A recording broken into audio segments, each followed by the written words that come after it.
Hello বন্ধুরা, welcome to my channel.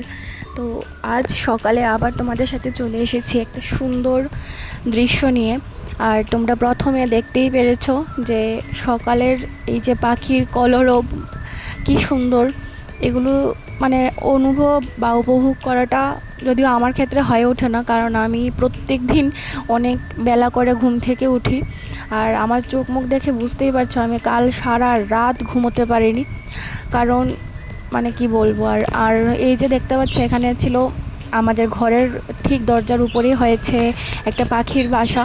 আর ঘুম থেকে উঠেই হয়তো এখান থেকে এত কিচিরমিচির আওয়াজ, মানে খুব সুন্দর লাগছিল আজকে সকালটা। আর তারপরে হয়ে গেছে আমি একটু মর্নিং ওয়াক করে নিচ্ছি, কারণ এত সকালে তো উঠা হয় না। তখন বাজে হচ্ছিল 5টা মতো। তো এই যে এখানে আমার সাথে টমিও ছিল, টমিকেও একটু আদর করে দিলাম। আর এই তো দেখতে পাচ্ছ আমাদের বাড়ির রাস্তাটা, এমনি বেশি দূর যাইনি, এখান থেকেই চলে এসেছি আবার। তো এসে এই যে তোমাদের দেখাতে বসেছি, কাল রাতে এত প্রচুর মানে এত পরিমাণ গরম ছিল, আর ফ্যানটা ছিল নষ্ট, তার জন্য সারা রাত ঘুমোতে পারি না। আর ছোটো ফ্যানটা ছিল কিন্তু ওইটাতে বাতাসটা এরকম লাগে না আর কি, তো এই জন্য ঘুমোতে পারিনি। তো তারপরে এখানে আমি ব্রাশ করে নিচ্ছি। আর শাশুড়ি মা তো বলেছিলাম আগের ব্লগে তোমাদেরকে যে উনি এখন বাড়িতে নেই, উনি গেছেন ওনার বাবার বাড়িতে। আর আমার শ্বশুরমশাইও তো একটু পরেই চলে যাবে, তার জন্য মানে ভাবলাম যে এখন আর শুয়ে কি করব, আর গরমও লাগছে, তাই আমি একদম ফ্রেশ হয়ে ড্রেস চেঞ্জ করে চলে এসেছি, এখন রান্না বসিয়ে দেবো আর কি। তো আমি রান্না বসাতে গেছিলাম, তারপরে ভাবলাম একটু খিদেও পেয়েছে কাল রাতে গরমের জন্য তো এরকম। আর ফ্যানটা নষ্ট হয়ে গেছে না, মানে খাবার যে খাবো প্লাস খেয়ে আমি ঘুমোতে পারবো না, একটা টেনশনের মধ্যে না আমার খাওয়াও হয়নি তেমন। তো তারপরে আমি এখানে করে নিচ্ছি রুটি। তো রুটি আমি আর আমার শ্বশুরমশাই আর মানে আমার হাজব্যান্ড, ওরা সবাই মিলে একটু খেয়ে নেবে। তো করে নিচ্ছিলাম রুটি করার পরেই আমি করে নেব ভাত। মানে তখন বাজে ধরো না 5:30 6টা মতো, তো আমি ভাত বসিয়ে দিয়েছি। আমি ভাবলাম যে এখন কি করব, তো রান্নাটা শেষ হয়ে গেলে তো একটা মানে সব থেকে বড় একটা কাজ শেষ হয়ে যায়। তো রান্নাটা আর আমি দেখাইনি তোমাদেরকে, আমি এখানে রান্না করে চলে এসেছি।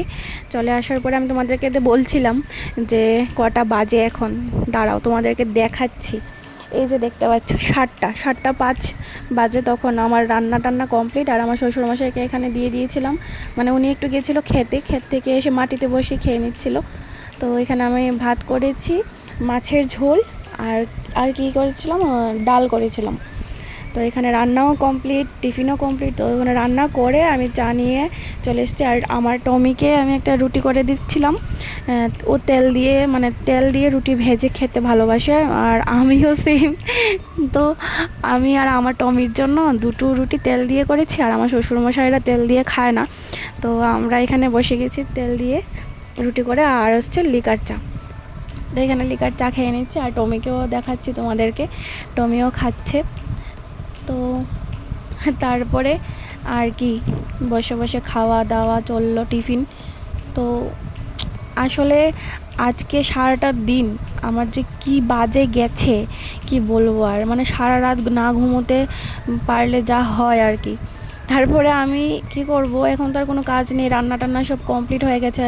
তারপর আমি এখানে সোফার মধ্যে শুয়েছিলাম ঘন্টাখানেকের মতো। শুয়েছিলাম মানে কি আমি মানে এটা হলো আমার শাশুড়ি মাদের ঘর, তো এই ঘরে আমি ফ্যানের নিচে শুয়েছিলাম, তো একদম ঘুম লেগে গেছিলো। তারপরে আমার হাজব্যান্ড চলে এসছে, ওকে দিয়ে আমি ফ্যানটাকে পাঠিয়ে দিলাম মেকানিকের ঘরে। তো দেখি কি বলে, হয়তো ঠিক হয়ে যাবে। যদিও ঠিক হয়ে গেছিলো, আমি তো ভয়েস ওভারটা পরে দিচ্ছি তোমাদেরকে, ঠিক হয়ে গেছিলো, মানে সন্ধ্যের পরে নিয়ে এসছে আর কি।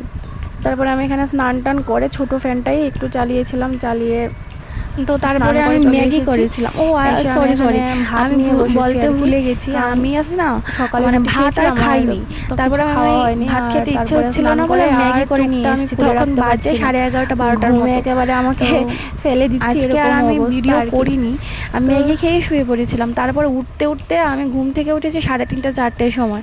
তারপর আর শরীরটাও ভালো লাগছিল না, আর ভিডিওও করিনি। তো এই পর্যন্তই আমার ভিডিওটা করেছি।